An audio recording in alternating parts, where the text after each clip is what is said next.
عليكم ورحمة الله وبركاته dhamaantiin aad baan idin salaamay maanta waxaan ka hadlayaa sanadka cusub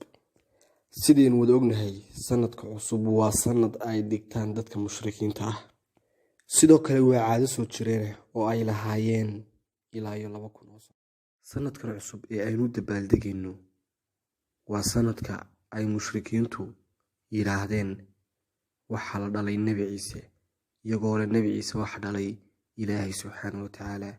ilaahina waa ka aayadaha quraanka ku sheegay ee yiri وقالوا اتخذ الرحمن ولدا لقد جئتم شيئا إدا تكاد السماوات يتفطرن منه وتنشق الأرض وتخر الجبال هدا أن دعوا للرحمن ولدا إلهي سبحانه وتعالى وكاية قرآن كان نغشاقي إن بورها يدولكبا كلمة آودد أي بابي إيجارين وأن أغهي dadka muslimiinta waxay ka dhigtaan dayalsi iyo arin yar oo sahla laakiin u dabaaldega ciida gaaladu waa arin aad iyo aad u weyn u dabaaldega hambalyeynta iyo sidoo kale ka qaybgalka sanadka cusub waa ka mamnuuc diinta islaamka marnaba ma banaana in aad kala qayb gasho qof mushrika sanadka cusub haddii aad kala qayb gashana taa micneedu waxa weeye inaad aaminsan tahay isagu wuxuu aaminsan yahay subhanahu wa ta'ala quraankiisa waa ka kule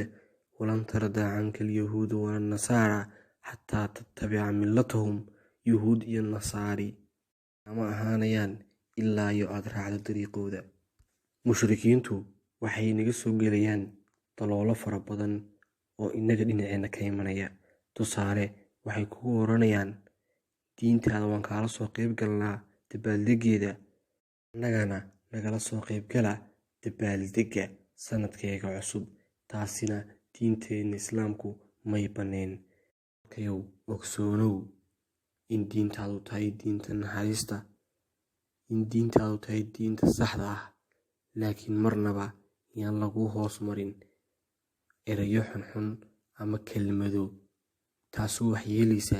caqiidadaada ama dhibaataynaysa diintaada ku adkow diintaada waxaan kugula talinayaa inaanad ka qayb gelin lana dabaaldegin una hambalyeyn sanadka mushrikiinta kaasoo caawa ku beegan insha Allah dhamaantiin aad